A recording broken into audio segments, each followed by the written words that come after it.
Je vous résume l'actualité du mardi 3 janvier. Les effets pervers d'une loi. Prostitution, l'inquiétante multiplication des maisons closes en Île-de-France. Santé, le pire de 2022. Idée définitive qui se révèle fanée avant l'été, analyse sans appel, annonce catégorique, flou artistique vaccinal, institution sans pilote, échantillon choisi des petits fiascos de 2022 en matière de santé.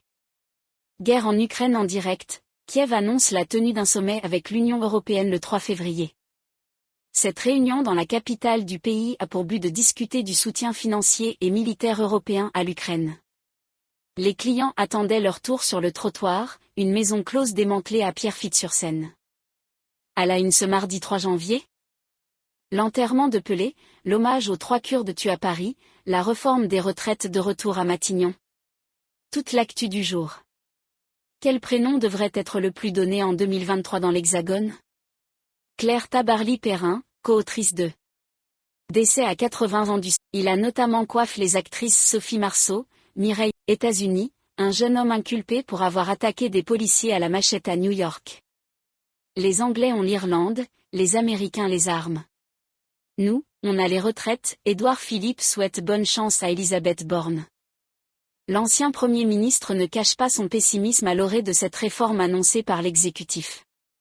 Retraite, reporter l'âge de départ à 65 ans, n'est pas un totem, selon Borne. La Première ministre a répondu ce lundi aux questions sur la réforme des retraites avant de démarrer ensuite un marathon de consultation avec les partenaires sociaux. Aubervilliers, grièvement blessé au couteau après avoir refusé de donner son portable. Mineurs isolés, des voleuses de 12 et 13 ans surprises en flagrant délit par une jeune fille au pair dans les Yvelines. Île-de-France, après l'augmentation du pass Navigo, des usagers prélevés à de multiples reprises. Ce mardi, Île-de-France Mobilité a confirmé qu'à cause d'un souci technique sur son application, de grosses sommes avaient été ponctionnées à de nombreux franciliens. Allemagne, une Tesla poursuivie un quart d'heure par la police pendant que son conducteur dormait. Un chauffard qui avait laissé conduire le pilote automatique de sa voiture pendant sa sieste a été interpellé par la police bavaroise. Un neurologue d'Orléans soupçonné d'agression sexuelle, la justice recherche d'autres victimes. Il y a un an, Florent Pagny préparait son enterrement. Dans un documentaire, Azucena, la femme du chanteur, raconte comment il a envisagé le pire en apprenant qu'il était atteint d'un cancer en janvier 2022. Double homicide dans le Morbihan, le couple tué à l'arme blanche, leur fille hospitalisée. Assurance chômage, le gouvernement opère un recul tactique. Elisabeth Borne annonce le retrait de la partie du décret qui devait réduire la durée d'indemnisation de 40% si le chômage devait passer sous les 6%. Pass Navigo, 100 000 personnes débitées plusieurs fois après un bug. Le dysfonctionnement de l'application Île-de-France Mobilité est désormais résolu. Les clients seront automatiquement remboursés. L'ex-archevêque de Paris MGR visé par une enquête pour agression sexuelle sur personnes vulnérables. Guerre en Ukraine en direct, ce que l'on sait du bombardement meurtrier sur une base russe à Makivka. La Russie a reconnu ses plus lourdes pertes militaires en une seule attaque avec la mort d'au moins 63 soldats dans une frappe sur cette ville de l'Est de l'Ukraine. Voici ce que l'on sait à ce stade. Attaque contre des Kurdes à Paris, des marches blanches prévues dans les prochains jours. Trafic d'influence, un procès requis pour Bernard Scarsini et 10 autres personnes. Mort de Pelé, l'étonnant cimetière vertical où la dépouille de la légende brésilienne doit reposer. L'attaquant décédé la semaine dernière a choisi de voir son corps être conservé dans la nécropole œcuménique de la ville de Santos, le plus grand cimetière vertical au monde. J'ai perdu toute ma vie, la fillette avait été percutée mortellement par une voiture dans un garage. Paris, une plainte déposée après l'intrusion de mystérieux visiteurs dans un réservoir d'eau potable. Après sa plainte contre Michel Houellebecq, le recteur de la Grande Mosquée de Paris enfonce le clou.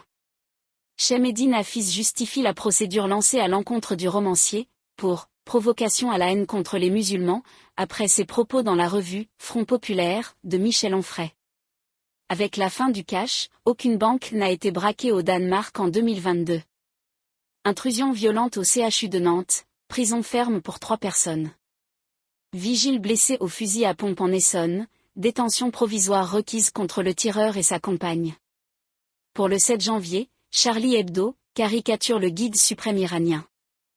Dans son numéro de mercredi, l'hebdomadaire satirique affiche son soutien au mouvement de contestation iranien en publiant les résultats d'un concours de caricature de l'ayatollah Khamenei. L'Allemagne rejette formellement la demande polonaise d'indemnisation pour les dommages subis pendant la Seconde Guerre mondiale. La Pologne revendique des indemnisations d'un montant de 1 300 milliards d'euros.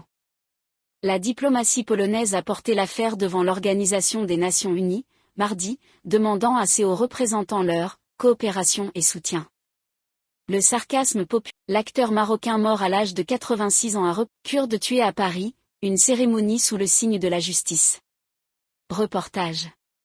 Plusieurs milliers de personnes se sont réunies, ce mardi, pour rendre hommage aux victimes de la rue d'Anguien, tuées dans une fusillade à caractère raciste. Disparition de Leslie et Kevin dans les Deux-Sèvres, elle était tout à fait normale ce soir-là. Lourd revers judiciaire pour le fonds H2O, sanctionné par une amende record. L'autorité des marchés financiers, AMF, a frappé fort mardi en infligeant 93 millions d'euros d'amende à la société de gestion H2O et à ses dirigeants pour de lourds manquements à leurs obligations professionnelles. Une quarantaine de lycées et collèges visés par de fausses alertes à la bombe en France.